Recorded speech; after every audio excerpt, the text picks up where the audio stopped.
तो आज के सेक्शन में हमारा जो टॉपिक है वो ऋग्वैदिक काल से। ऋग्वैदिक एज का जो हमने टाइम पीरियड आपको डिस्कस किया था वो था 1500 बीसी से लेकर के 1000 बीसी, और पोस्ट वैदिक एज को हमने बताया था कि 1000 बीसी से लेकर के 600 बीसी।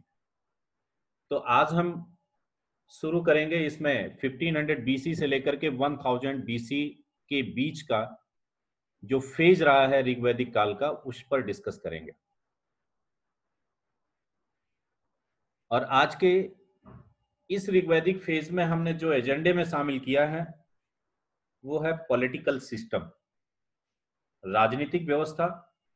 इस पॉलिटिकल सिस्टम के साथ साथ हम यहाँ पर ज्योग्राफिकल ऋग्वैदिक एज एम्पायर के बारे में भी डिस्कस करेंगे। मतलब जो भौगोलिक क्षेत्र था जो है ऋग्वैदिक काल में आर्यों का, वो क्या था, वो भी हमारे एजेंडे में आज शामिल है। पॉलिटिकल सिस्टम्स के हमने कई पॉइंट्स में उसको डिवाइड कर लिया है। एक आप देख रहे हैं एडमिनिस्ट्रेशन, मतलब प्रशासनिक व्यवस्था इस समय की। दूसरा फॉर्म ऑफ द गवर्नमेंट, राज्य का स्वरूप कैसा था। तीसरा द किंग, शासक की स्थिति कैसी थी।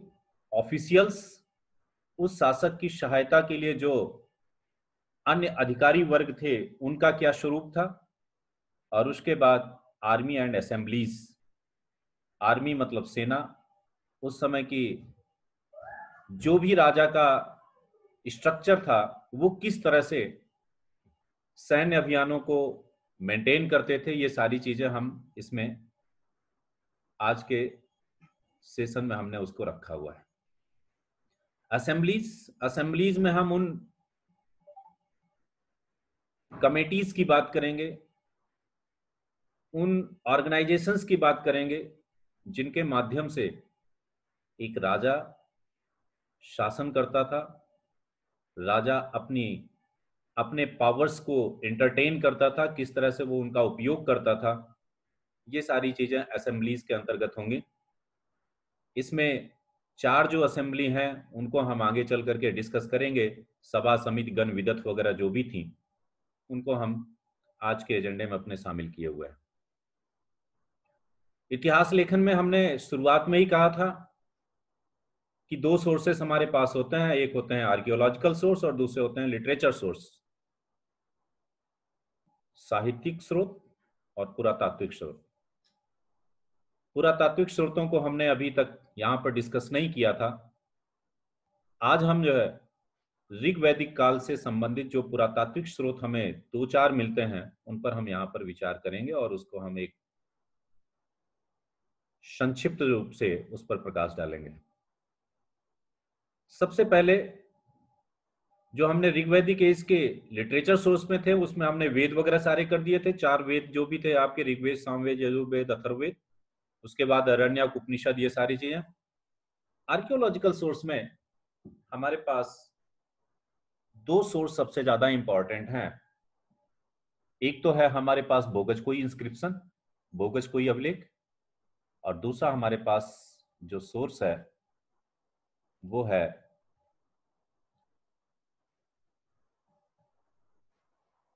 कास्की अभिलेख। बोगजकोई अभिलेख में हमने आपको बताया था कि बोगजकोई अभिलेख में इंद्र, मित्र, नाशाक्य और वरुण जैसे राजाओं का उल्लेख मिलता है, और जो एशिया माइनर से प्राप्त हुआ है और जिसके बेस पर हम ये अनुमान लगाते हैं कि संभवतः एशिया माइनर के क्षेत्र का संबंध, हमने कहा था कि इन वैदिक शासकों के साथ संबंध रहा होगा, क्योंकि उसी तरह से इंद्र, मित्र, नाशाक्य का उल्लेख हमें यहाँ पर ऋग्वैदिक काल में भी शासकों के तौर पर मिल जाता है, देवताओं के तौर पर उनका मिल जाता है। दूसरा जो इंपॉर्टेंट हमें इंस्क्रिप्शंस के अलावा जो स्रोत मिलते हैं वो अर्धनवियर के हैं, मतलब मृद भांडों को कह सकते हैं। ऋग्वैदिक काल में हमें प्रिंटेड ग्रे अर्धनवियर देखने को मिलते हैं, जबकि हमने इसके पहले के जो फेज था उसमें हमने कहा था कि रेड एंड ब्लैक अर्दनवियर, लाल और काले मृदभांड हमें सिंधु घाटी सभ्यता के समय के मिले हुए थे। और उस फेज के बाद जब हम ऋग्वैदिक एज में देखते हैं तो यहां पर चित्रित धूसर मृदभांड जो है देखने को मिल जाते हैं ऋग्वैदिक काल में। और इस तरह के जो हमें अभिलेख मिले हैं, इस तरह के जो हमें साक्ष्य मिले हैं, ये दो जगहों से देखने को मिलते हैं खासतौर पर। एक तो पंजाब और दूसरा हरियाणा के भगवानपुरा से। पंजाब में लगभग हमें 3 साइट्स ऐसी मिलती हैं जहां पर हमें ऋग्वैदिक काल के साक्ष्य देखने को मिल जाते हैं, जबकि हरियाणा के भगवानपुरा में भी हमें इसी तरह का साक्ष्य मिलता है और वहां पर हमें 13 रूम्स ऋग्वैदिक एज के लगभग के देखने को मिलते हैं कि 13 रूम जो है बने हुए हैं और वहां पर हमें इस तरह के मृदभांड देखने को मिले हैं, मिट्टी के बर्तन देखने को मिले हैं, अर्दनवियर देखने को मिले हैं, जिसको हम ऋग्वैदिक सभ्यता के साथ कोरिलेट कर लेते हैं। ये हमारे पास ऐसे साक्ष्य हैं जो ऋग्वैदिक एज की सोशल स्ट्रक्चर को समझने में आसानी देते हैं या रिलीजियस स्ट्रक्चर को समझने में आसानी देते हैं। ये बेसिक सा हमारा एक सिंपल सा जो आर्कियोलॉजिकल सोर्स में हमें जो मिल रहे हैं उस पर एक संक्षिप्त टिप्पणी थी। आते हैं geographical expansion in India of Rigvedic age. हम कह सकते हैं कि ऋग्वैदिक काल का ज्योग्राफिकल एक्सपेंशन भारत में क्या था। नॉर्मल तौर पर आपने पहले ही देखा था कि जो कुछ भी था वो मध्य एशिया से शिफ्ट होकर के वो भारत की ओर उत्तर पश्चिम की सीमा की तरफ से पहुंचे थे। और उस समय उत्तर पश्चिम की सीमा पर हमने जिस सभ्यता की बात की थी उसको कहा था सिंधु घाटी सभ्यता, इंडस वैली सिविलाइजेशन। वहां से वो भारत की ओर बढ़ते गए और भारत में उन्होंने अपना एक क्षेत्र जो है स्थापित किया। और इस क्षेत्र में हम खासतौर पर ब्रह्मवर्त की बात कर सकते हैं और यह ब्रह्मवर्त का क्षेत्र सतलज और यमुना का क्षेत्र कह सकते हैं। सतलज और यमुना के बीच का क्षेत्र जो है वो ब्रह्मवर्त के तौर पर जाना है। छोटे छोटे कबीलों के तौर पर ये रहे, चाहे वो हम भरत की बात करें या त्रिशु की बात करें या सृंजय की बात करें या कृवि की बात करें। भरत यदि कुल की बात करते हैं तो वो सरस्वती और यमुना के बीच में। पुरु की बात करते हैं तो वो सरस्वती नदी के किनारे। यदु और तुर्वस वगैरह की बात करें तो वो भी जो है दक्षिण पंजाब के क्षेत्र में यदु और तुर्वस राज्य स्थापित थे। राज्य कह लें या हम अभी इनको एक कबीले के तौर पर ही कहते हैं कि एक छोटे छोटे कबीले के तौर पर ये लोग स्थित थे। शुरुआती दौर में पुरु, यदु और तुर्वस इनकी भी सिचुएशन एक अलग दिखती है। ये तीनों जो कुल कबीले थे इनकी तुलना जो है दासों से की गई है। यहां तक कि पुरु को भी मृधवाची कहा गया है। पिछले सेशन में हमने कहा था कि मृधवाची, मृधवाक, अन्यव्रत, अकर्मण, अदेवयु, इस तरह के शब्द ये लोग दास या दस्युओं के लिए करते थे। मतलब जो आर्यों से हट करके दूसरे लोग थे उनके लिए इस तरह के शब्द प्रयोग किए गए थे। तो पुरु भी शुरुआत में इसको मृधवाची के तौर पर रखा गया है और यह माना गया है कि इनको पुरु, यदु और तुर्वश को बाद में इंद्र ने जीत लिया और जीतने के बाद उसको भी आर्यों के साथ उनको शामिल कर लिया गया। यदु और तुर्वस जो दक्षिण पंजाब के क्षेत्र में था, यहां पर भी इनका भौगोलिक एक्सपेंशन हुआ। इसके साथ साथ जिस क्षेत्र की हम बात कर रहे हैं, आर्यों के भौगोलिक क्षेत्र की बात कर रहे हैं, इसमें ऋग्वेद एक हमारा ऐसा सोर्स है जिसके द्वारा इस भौगोलिक क्षेत्र की ज्योग्राफिकल कंडीशंस के बारे में हमें डिस्क्रिप्शन देखने को मिल जाती है। और इस ज्योग्राफिकल कंडीशन के तहत इसमें 25 नदियों का उल्लेख किया गया है। और ये वही नदियां हैं जो आज भी उत्तर पश्चिम क्षेत्र की ओर स्थित हैं, जिनमें हम सिंधु की बात कर सकते हैं, सुवास्तु की बात कर सकते हैं। सुवास्तु स्वात नदी के साथ उसको कंपेयर किया जाता है। वितस्ता की बात कर सकते हैं जिसको झेलम कह सकते हैं। परुष्णी की बात कर सकते हैं जिसको रावी आज कहते हैं। शतुद्री की बात कर सकते हैं जिसको सतलज कहा जाता है।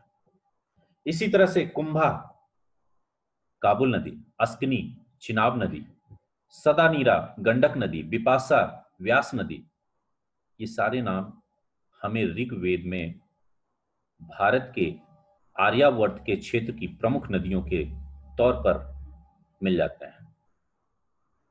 और जब इन नदियों के नाम मिलते हैं तो यह स्पष्ट तौर पर क्लियर हो जाता है कि भारत में आर्यों का जो भौगोलिक क्षेत्र था वो अफगानिस्तान, पंजाब और पश्चिमी उत्तर प्रदेश का क्षेत्र ऋग्वैदिक काल के अंतर्गत इनके भौगोलिक एरिया के अंतर्गत आता था। यही नहीं, नदियों के साथ साथ हमें ऋग्वेद में पहाड़ों का भी उल्लेख मिलता है। पहाड़ों में खासतौर पर हिमवंत पर्वत, मूजवंत पर्वत, शिलावंत पर्वत, सुषोम पर्वत, इन सब के चोटियों के नाम मिलते हैं। और ये सारी चीजें, ये जितने भी हमें चोटियों के नाम मिले हैं या पहाड़ियों के नाम मिले हैं, वो सभी की सभी हिमालय की चोटियों के तौर पर स्थापित है। इससे भी ये स्पष्ट हो जाता है कि ऋग्वैदिक काल में आर्यों का जो क्षेत्र था वो हिमालय का क्षेत्र, क्योंकि इसी में, इस हिमालय के क्षेत्र से ही हमें सोमरस का जो लिंक अप हम करते हैं किसके साथ, मूजवंत पर्वत के साथ, कि मूजवंत पर्वत से एक प्रकार का विशेष तौर पर ये लोग रस प्राप्त करते थे जो सोमरस के तौर पर ये लोग उसको यूज किया करते थे। तो इसके मतलब ये मूजवंत पर्वत का क्षेत्र भी आर्यों के अधीन था। इसी तरह से आर्यों के लिए, आर्यों का एक और भी उल्लेख ऋग्वैदिक लिटरेचर में हमें देखने को मिल जाता है जिसमें हम धन्व की बात करते हैं। धन्व शब्द का उपयोग मरुस्थल के लिए किया गया है, डिजर्ट के लिए कहा गया है, और जिसमें कहा गया है कि पर्जन्य के द्वारा जो है धन्य क्षेत्र को पार करने की बात की गई है। मतलब धन्व को जीतने की बात की गई है पर्जन्य के द्वारा। ये सारी चीजें हमें ऋग्वैदिक लिटरेचर में देखने को मिल गई। ओशन की बात करें, समुद्र की बात करें, तो उसके बारे में ऋग्वेद में हमें उल्लेख मिलता है समुद्रों का भी। लेकिन हम स्पष्ट तौर पर खुल करके कह सकते हैं कि आर्य लोग, वर्तमान जिस हम समुद्र का स्ट्रक्चर की बात करते हैं, जो आप आज देखते हैं हिंद महासागर और इस तरह से, इस तरह के समुद्रों से आर्य लोग परिचित नहीं थे। आर्य लोगों ने समुद्र शब्द विस्तृत भूभाग में जो जल फैला हुआ होता था, ये हम कह लें कि या बड़ी जो झीलें होती थी, उन्हीं को ही आर्य लोग समुद्र के तौर पर मानते थे। नदियों में गंगा और यमुना का भी उल्लेख मिला है, लेकिन सबसे प्रमुख नदियों में इनकी सरस्वती और सिंधु हुआ करती थी। गंगा का उल्लेख सिर्फ एक जगह पर हुआ है, और जबकि यमुना का उल्लेख 3 जगह पर हुआ है। ये सारे जो है इनका ज्योग्राफिकल एक्सपेंशन दिखाता है कि इनका भौगोलिक क्षेत्र क्या था। थोड़ा सा आर्यों के शारीरिक स्ट्रक्चर के बारे में भी हम कह सकते हैं, जिसको एंथ्रोपोलॉजी के साथ देखा जाता है। मानव विज्ञान में जो स्टडी की जाती है उसमें मानव की संरचना के बारे में अध्ययन किया जाता है और उसके आधार पर आर्यों को लिंकअप किया जाता है। तो आर्यों की यदि शारीरिक संरचना की बात की जाए तो ये गोरे रंग के थे, लंबा कद हुआ करता था, माथा जो है काफी चौड़ा होता था, लंबी नाक होती थी। इस तरह का इनका शारीरिक संरचना जो है एंथ्रोपोलॉजी के अंतर्गत विचारकों का मानना है। मेन तौर पर इनका कृषि और पशुपालन वगैरह इनके मूल व्यवसाय के तौर पर रहे थे। और हमने पहले ही कहा कि इनकी एक हैसियत एक सिर्फ कबीले की थी, इसलिए इनका हम जीवन भी ये कह लेते हैं कि भ्रमणशील जीवन था। कबीले के तौर पर इधर से उधर ये लोग जो है घूमते थे। नेक्स्ट, इनके भौगोलिक क्षेत्र के बारे में बात करते हुए अब इनके एक्सपेंशन की भी हम बात कर लेते हैं कि कैसे इनके अंदर पॉलिटिकल सिस्टम का विस्तार हुआ। और सिर्फ यहीं पर नहीं, इतिहास में हम हर जगह पर एक शब्द कहते हैं कि सत्ता का केंद्र हमेशा जो है लोगों को आकर्षित करता था। चाहे वो ऋग्वैदिक एज की बात हो, चाहे वो उत्तर वैदिक एज की बात हो, चाहे वो मौर्य काल की बात हो, चाहे वो गुप्ता डायनेस्टी की बात हो, चाहे वो आगे सल्तनत और मुगल एज की बात हो, सत्ता हमेशा जो है संघर्ष का केंद्र होती थी। यहां पर भी सत्ता जो है संघर्ष का केंद्र होती थी। सत्ता का संघर्ष यहां पर कैसे हुआ ये छोटे छोटे कबीलों को अपने अधीन करना और उनके ऊपर जो है अपना वर्चस्व स्थापित करना, यहाँ पर भी एक सत्ता का आकर्षण उस समय के कबीलों के अंतर्गत था, या उनके अंदर हम कह सकते थे जो। और यह संघर्ष हमें सबसे पहले जो ऋग्वैदिक लिटरेचर में दिखता है वो खास तौर पर प्रिंटेड ग्रे अर्दनवियर और ब्लैक एंड रेड अर्दनवियर, चित्रित धूसर मृदभांड, काले एवं लाल मृदभांड के लोगों के साथ संघर्ष दिखता है। आप काले और लाल रंग के मृदभांडों की तुलना जो है हमने पहले ही अभी भी कहा था सिंधु घाटी सभ्यता के साथ कर सकते हैं, जो उसके पतन के बाद छोटे छोटे कबीले थे जो अभी भी उस तरह के मृदभांडों को यूज कर रहे थे, उनके साथ इनका संघर्ष दिख जाता है। इसी तरह से चित्रित धूसर मृदभांड के साथ भी इनके संघर्ष देखने को मिल जाता है। और इस संघर्ष में हमें स्पष्ट तौर पर दिखता है कि ऋग्वैदिक एज के लोग जिस तरह के टूल्स यूज किया करते थे, धनुष और वान वगैरह की बात करें, और उन वानों में जो है पॉइजन युक्त जो है हम कह सकते हैं, मतलब विषाक्त जो है वाणों का भी उपयोग हमें ऋग्वैदिक काल में देखने को मिलता है। विषाक्त वाणों के साथ साथ उस वाण का जो हेड होता था वो कॉपर का बनाए जाने के प्रमाण हमें ऋग्वैदिक काल में देखने को मिल जाते हैं। इसी ऋग्वैदिक काल में एक शब्द और मिलता है, पुरचरिष्णु। पुर मतलब हम पहले ही बता चुके हैं कि पुर जो है किलों को कहा जाता था, जिसके बेस पर हमने इंद्र को एक टाइटल भी बताई थी कि दी गई थी जिसका नाम था पुरंदर।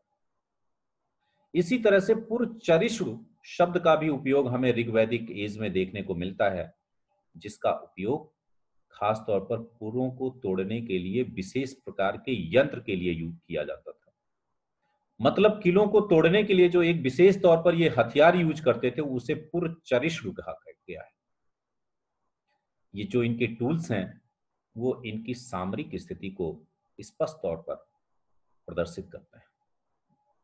इसके साथ में हमने कहा अभी कि सत्ता का संघर्ष इनके लिए भी एक महत्वपूर्ण तौर पर दिखता है, और यह भी कहा कि सत्ता हमेशा से संघर्ष का केंद्र रही है और सत्ता उसी के पास रही है जिसकी बाजुओं में ताकत रही है। यहां पर भी वही चीज हुआ, सत्ता का संघर्ष के तौर पर एक युद्ध होता है जिसका नाम होता है दशराग्य का युद्ध। इस युद्ध में केंद्र सत्ता ही थी, एक सशक्त केंद्र के तौर पर जो है कबीलों में एक संघर्ष था, जहां पर शुरुआत किसी और तौर पर होती है और बाद में वर्चस्व किसी अलग रूप में हम देखते हैं। इस दशराग युद्ध का आपको पता होगा, परुष्णी नदी के किनारे, इस परुष्णी का नाम हमने अभी बताया था कि रावी के लिए किया जाता था, उसी के किनारे दशराग युद्ध हुआ। भरत कबीला हुआ करता था जिसके प्रधान पुरोहित हुआ करते थे जिनका नाम था विश्वामित्र। इन विश्वामित्र के सहयोग से भरत कबीले ने विपाशा और शतुद्री का क्षेत्र जो है जीता। विपाशा और शतुद्री का क्षेत्र जब भरत कबीले ने जीत लिया, उस समय इनके प्रधान पुरोहित के तौर पर विश्वामित्र थे, लेकिन उसके पश्चात भरत कबीले ने के प्रमुख जो है भरत ने अपना प्रधान पुरोहित वशिष्ठ को बना दिया। वशिष्ठ को प्रधान पुरोहित बनाने से विश्वामित्र नाराज हो गए और वो जाकर के एक अलग संघ बनाया, जो है अलग जो है कबीले के ग्रुपों को सपोर्ट किया, और उस ग्रुप में 10 राजा थे, उनके साथ ये युद्ध हुआ था, इसीलिए इसको दशराग युद्ध कहा गया था। या 10 कबीले थे कह लें, उनके साथ संघर्ष हुआ था, इसलिए इसको दशराग युद्ध कहते हैं। और इन 10 कबीलों में 5 आर्य थे और 5 अनार्य थे। उनमें से 5 आर्य थे और 5 अनार्य। जो आर्य थे जिनमें हम कह सकते हैं पुरु, यदु, तुर्वस, द्रह्यु और अनु। पुरु, यदु, तुर्वस, द्रह्यु, अनु, ये 5 ऐसे थे जो आर्य थे। इनमें से पुरु कबीले के जो प्रधान थे उनका नाम था पुरुत्शा। इन पुरुत्शा का इस युद्ध में मृत्यु भी हो जाती है, इस युद्ध में मारे भी जाते हैं। और जो 5 अनार्य थे उनमें थे अकिन, पख्त, भलानस, विनाली, और सीवी, ये 5 अनार्य थे। इस संघ को इस दशराग के युद्ध में भरत कबीले द्वारा पराजित किया गया और इस तरह से एक सशक्त केंद्र के तौर पर भरत कबीला उभर करके सामने आया। हमने फिर वही चीज, यहां पर अभी तक जो संघर्ष चला वो सत्ता के केंद्र के लिए था, सत्ता के लिए सब कुछ चल रहा था। अब हम आते हैं ऋग वैदिक एज और अर्ली वैदिक एज की पॉलिटिकल कंडीशन क्या थी, इनकी पॉलिटिकल स्थिति क्या थी, इनकी राजनीतिक स्ट्रक्चर क्या था। ऋग वैदिक एज में डिवोशनल वर्ग, जो भी रिलीजियस नेचर वगैरह, वो सारी चीजें तो थी जो है, लेकिन इन्होंने पॉलिटिकल तौर पर हम ये कह सकते हैं कि इनका पूरा कुछ एडमिनिस्ट्रेशन की बेसिक इकाई एक गांव होती थी। सबसे बेसिक तौर पर जो है हम गांव कहते हैं, और गांव में भी जो है उससे भी नीचे यदि हम इकाई कहना चाहें तो फैमिली को कह सकते हैं, परिवार को कह सकते हैं, कुल का कह सकते हैं। कुल का जो प्रमुख होता था उसे कुलपति का नाम दिया जाता था। ज्यादातर एक ही गोत्र के लोगों का कबीला एक साथ होता था, एक ही गोत्र के कुल के साथ एक दूसरे से जो है अटैच हुए होते थे। जो इसके अलावा कुलों का समूह मिलकर के गांव बन जाता था, गांव के समूह आगे चल करके विष और जन वगैरह का स्ट्रक्चर तैयार करते थे। उसके बाद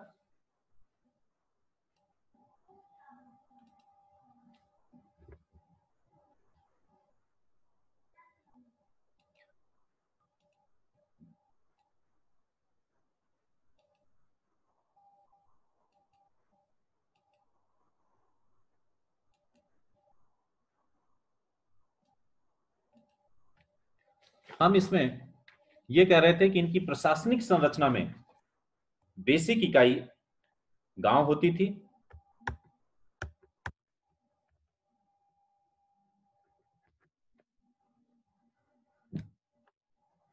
गांव का जो प्रमुख होता था, गांव का समूह जो बनता था वो कैसे, गांव किस तरह से बनता था, खास तौर पर फैमिलीज के थ्रू, परिवारों के साथ जो है परिवारों के समूह से गांव बनता था। और it was under a headman, under a as known as gramini. गांव का जो प्रमुख होता था उसे ग्रामीणी कहा जाता था। और ये सभी लोग जो है, ग्रामीणी जो होता था वो किस में पार्टिसिपेट करता था, सभा और समिति में, जिसको अभी हमने बताया था कि सभा और समिति दो यूनिट्स होती थी जो राजा को सहयोग देने का काम करती थी। दूसरी जो इंपॉर्टेंट इकाई थी वो थी विस। विस शब्द का उपयोग ये कह सकते हैं कि गांव का जो समूह होता था उसके लिए विस शब्द यूज किया जाता था। और विश का जो प्रमुख होता था उसे विस्पति कहते थे। और ये विस्पति एक प्रकार से आर्मी लीडर का भी काम किया करता था। मतलब इनके लिए जो है युद्ध वगैरह में जो भी कबीलों के लिए आपस में संघर्ष होते थे उसमें ये विस्पति पार्टिसिपेट करते थे। विस के बाद उससे ऊपर की इकाई जो होती थी उसे जन कहा जाता था। और जन का जो प्रमुख होता था उसे जनपति कहा जाता था। कहीं कहीं पर जनपति के लिए गोपा शब्द का भी प्रयोग देखने को मिलता है। ऋग्वेद में कृवि, तुर्वस, ये सभी एक प्रकार से जन के तौर पर स्थापित थे। इसके बाद जन का जो समूह होता था उसको जनपद शब्द भी देखने को मिलता है। लेकिन इस जनपद का यदि हम आज के समय में तुलना देखें तो जिला के साथ नहीं किया जा सकता। जो अक्षर जो है उत्तर प्रदेश, मध्य प्रदेश में डिस्ट्रिक्ट के लिए जनपद शब्द लिखा हुआ मिलता है, वो जनपद शब्द ऋग्वैदिक जनपद से बहुत डिफरेंट था। जनपद को हम एक प्रकार से उस समय के किंगडम के साथ रख सकते हैं, राज्य के साथ रख सकते हैं। और इस राज्य का प्रमुख राजन होता था जिसको हम जनपद का भी प्रमुख कह सकते हैं। इसके बाद आते हैं forms of the government. Government का नेचर क्या था? सबसे पहले हम यही कहते हैं, अभी तक चूंकि हमने किंगडम की बात की, राजा की बात की, तो इससे स्पष्ट हो जाता है कि इस समय जो स्ट्रक्चर था वो मोनार्कियल था, जो राजतंत्री व्यवस्था।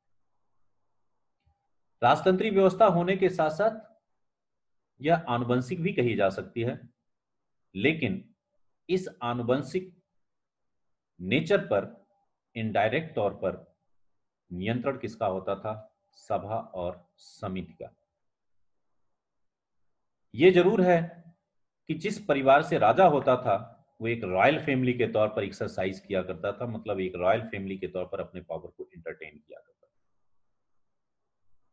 वह पूरी तरह से अपने राज्य का प्रमुख के तौर पर हैसियत से काम करता था।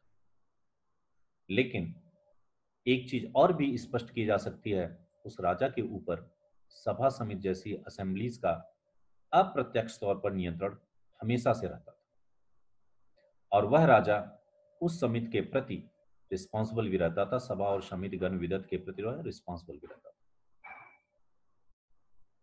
किंग की बात करते हैं कि किंग के लिए जो है उसको राजसत्ता पे बैठाने के लिए अभिषेक सेरेमनी ऑर्गेनाइज की जाती थी, जिसको राज्याभिषेक के नाम से भी कह सकते हैं।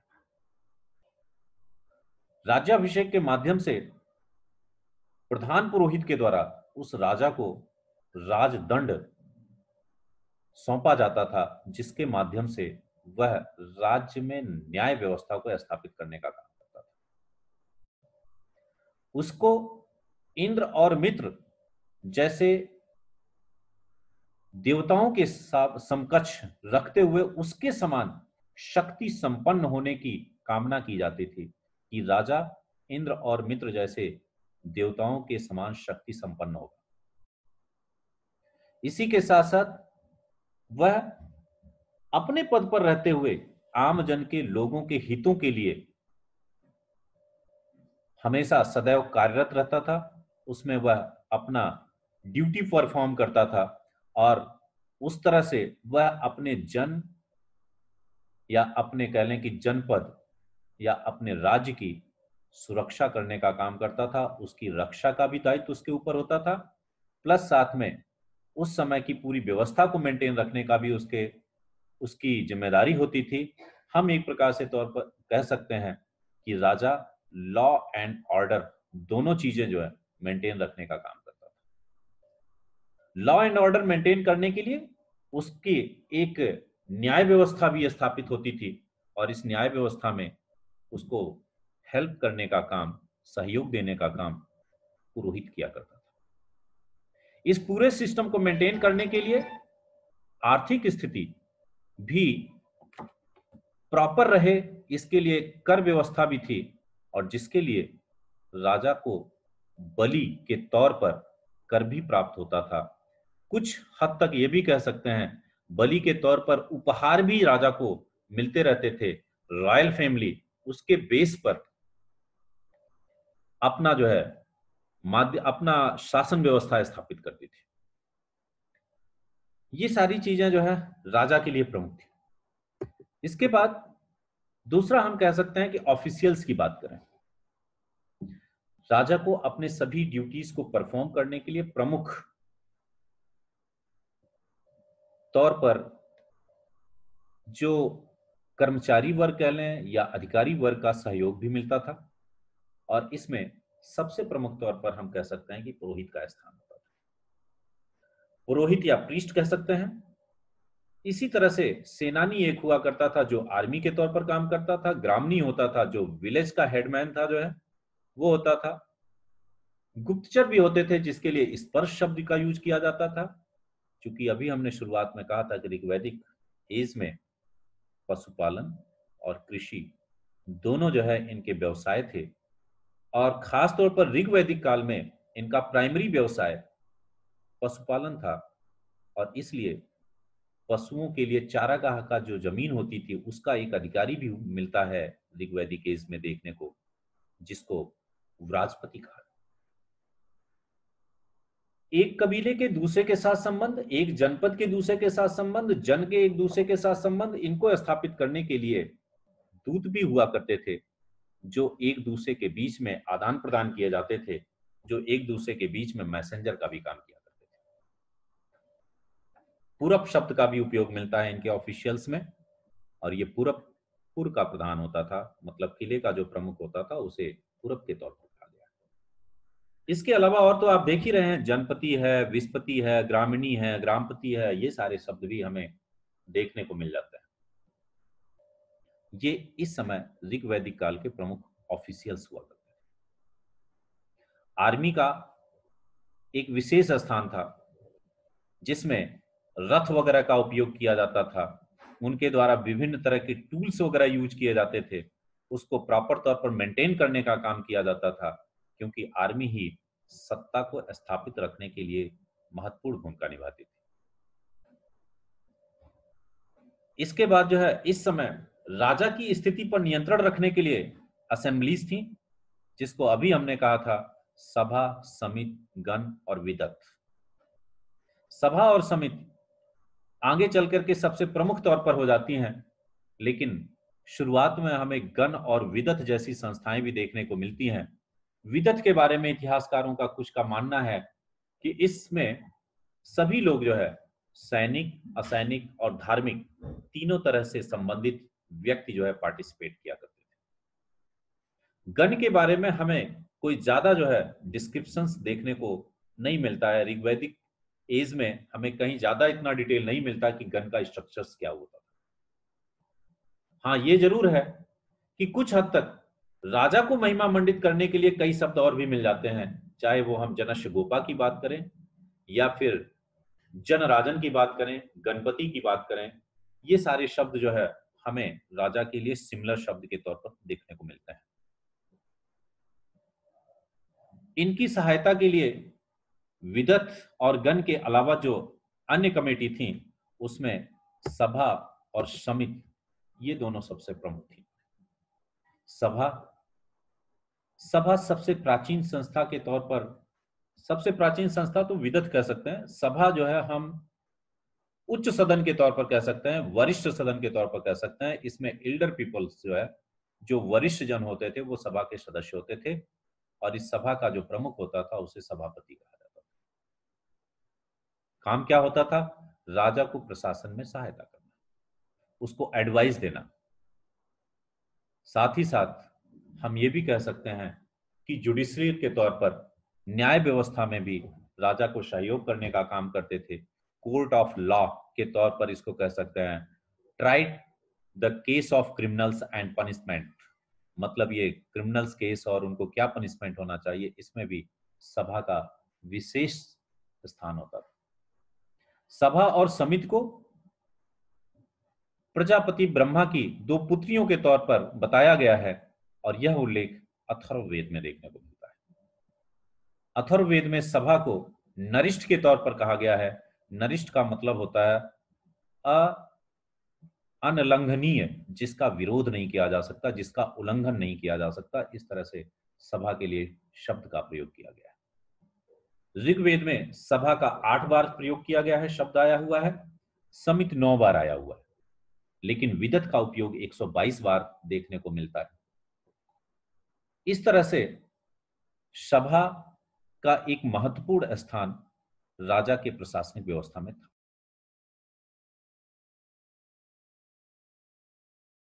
कह रहे थे कि समिति, सभा के बाद जो इंपॉर्टेंट कमेटी थी वो समिति थी, और समिति के लिए हमने कहा था कि इसको लोअर हाउस से कंपेयर कर सकते हैं। इसमें आम जन के साथ साथ महिलाओं को भी पार्टिसिपेट करने का अधिकार था, लेकिन महिलाओं को आगे चल करके ऋग वैदिक काल के बाद उत्तर वैदिक काल में समिति में भी प्रवेश बंद कर दिया गया। इस समिति का जो प्रमुख होता था उसे ईशान कहा जाता था। कहीं कहीं पर इसके प्रमुख को पति के तौर पर भी कहा गया है। समिति का जो प्रमुख, उसे पति भी कहा गया है और ईशान भी कहा गया, ये दोनों शब्द मिलते हैं। समिति खास तौर पर पॉलिटिकल बिजनेस को डील करने का काम करता था, राजनीतिक स्थिति को जो है मेंटेन करने का काम करता था। वो राज्य की समस्त राजनीतिक गतिविधियों के ऊपर निगाह रखने का काम करता था। राजनीतिक गतिविधियों से संबंधित है तो जाहिर सी बात है कि आप ये भी कह सकते हैं कि राजा की स्थिति को भी जो है निर्धारित करने का काम समिति करती थी। और इस तरह से हम ये कह सकते हैं कि राजा के इलेक्ट करने में भी जो है समिति का महत्वपूर्ण भूमिका होती थी।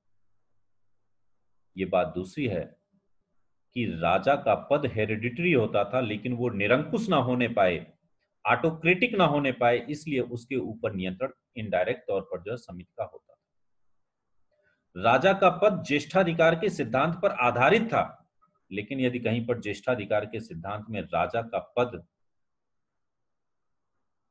या जो व्यक्ति राजा के पद पर आसीन हुआ है, यदि वो अपने कर्तव्य से विमुख होता है, तो उस पर नियंत्रित रखने के लिए समिति महत्वपूर्ण भूमिका निभाती थी। ऋग्वैदिक एज में सभा और समिति बहुत ही इंपॉर्टेंट रोल जो है पॉलिटिकल ऑर्गेनाइजेशन में करते थे। मेनली जो है पॉलिटिकल सिस्टम को मेंटेन करने में इन सभा और समिति का महत्वपूर्ण भूमिका रही है, ऋग्वैदिक काल में भी और आगे चल करके उत्तर वैदिक काल में। सभा के लिए हमने कहा था कि जैसे कि श्रेष्ठ जन उसमें जो है पार्टिसिपेट करते थे, जो सीनियर पर्सन्स होते थे वो करते थे, खासतौर पर पुरोहित वगैरह इसमें आते थे। और जो मेंबर होते थे सभा के, उनको सभेय के नाम से जाना जाता था, सभेय कहते थे, जबकि उसके हेड को जो है हमने सभापति कहा।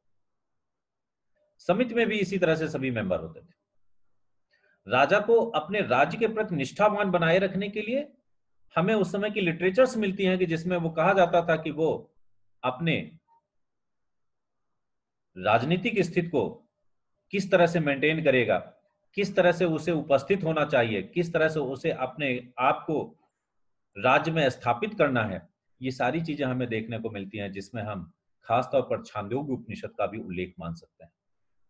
उसमें भी राजा के ऊपर जो है, राजा प्रवाहन जयवाली के ऊपर किस तरह से समिति के सामने उसे समिति के सामने उपस्थित होना है, किस तरह से अपनी चीजों को रखना है, उस पर नियंत्रित रखने का काम, ये सारा उल्लेख जो है किस तरह से किया जाना चाहिए, ये सारे हमें छांदोग्य उपनिषद में देखने को मिल जाता है। और ये उस समय की ये छांदोग्य उपनिषद में ऋग्वैदिक एज के समय की व्यवस्था को उल्लिखित करने का प्रयास किया गया, उसमें उल्लेख किया गया। कंक्रीट तौर पर हम कहना चाहें तो सिंपल सा ये कह सकते हैं, सभा और समिति राजा को नियंत्रित करने वाली दो इकाइयां थी। एडमिनिस्ट्रेटिव स्ट्रक्चर में हम सबसे कह सकते हैं कि बेसिक इकाई कुल होती थी, जिसका प्रमुख कुलपति होता था। कई कुल से मिलकर के गांव बनते थे, गांव का प्रमुख जो है ग्रामीणी होता था, गांव से मिलकर के फिर विस बनता था, विस का प्रमुख विस्पति होता था, विस कई मिलकर के जन बनते थे, जन का प्रमुख जनपति होता था। यदि ऋग्वेद में देखा जाए, जन शब्द का उपयोग जो है लगभग 275 बार किया गया है, जबकि विस शब्द का उल्लेख जो है लगभग 170 बार किया गया है। अब इस सारे स्ट्रक्चर के तौर पर हम एक सारांश के तौर पर कहें तो यह कह सकते हैं कि पूरी प्रशासनिक व्यवस्था की बेसिक इकाई कुल होती थी, जिसका प्रमुख कुलपति था। इसी इकाई के साथ हम उसकी जुडिशियल सिस्टम को भी लिंकअप कर सकते हैं, न्याय व्यवस्था को। और ऋग्वैदिक काल की न्याय व्यवस्था का सबसे प्रमुख जो आधार था, उसको हम कहते हैं वारदेय प्रथा। वारदेय प्रथा क्या था? बदला चुकाने की प्रथा, टिट फॉर टैट, जैसे को तैसा। इस तरह का सिद्धांत जो है ऋग्वैदिक एज में अप्लाई किया जाता था, उसको पालन किया जाता था।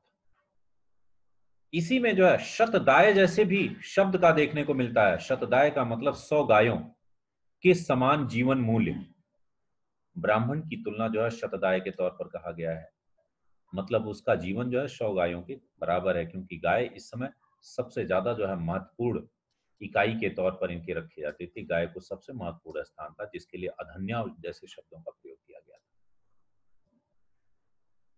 यह भी व्यवस्था थी कि यदि कोई व्यक्ति ऋण नहीं चुका पाता है तो उसको दास बनाने की भी प्रथा ऋग्वैदिक काल में हमें देखने को मिल जाती है। डिसेंट्रलाइजेशन, जिसको हम कह सकते हैं विकेंद्रीकरण, विकेंद्रीकरण की व्यवस्था ऋग्वैदिक एज में हमें देखने को मिल जाती है। गांव का जो ग्रामीणी होता था, उसकी एक पंचायत होती थी, जिसको छोटे मोटे गांव के लेवल तक के जो मामले थे उसको निपटाने के लिए उसे पंचायत करने का भी अधिकार था। ये इस समय की न्याय व्यवस्था थी। ये समस्त चीजें जो है, जो भी अभी तक हमने डिस्कस किया, चाहे वो ऑफिशियल्स की बात थी, चाहे वो राजा की स्थिति थी, चाहे उसकी असेंबलीज की बात थी, ये सभी इसके पॉलिटिकल सिस्टम के अंतर्गत आते हैं, जो आज के हमारे एजेंडे में थे। बस आज इतना ही। आप लोगों का दिन शुभ हो।